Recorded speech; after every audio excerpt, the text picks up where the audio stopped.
Alright, a brand new gadget today. Got this Hisense DC inverter air conditioner. Have it set as low as it'll go. The fan is on high, thermostat is all the way down.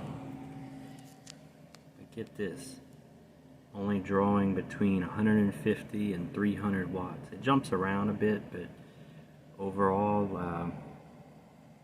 it's an 8,000 BTU air conditioner. And I guess the room when I started it up was about 76, and it's already cycled off a few times, so I think we're getting pretty cool in here now. So, but just running it off this Opez little power station here, and it's been running about an hour now, and you can see we've only burned about 20% off of the capacity.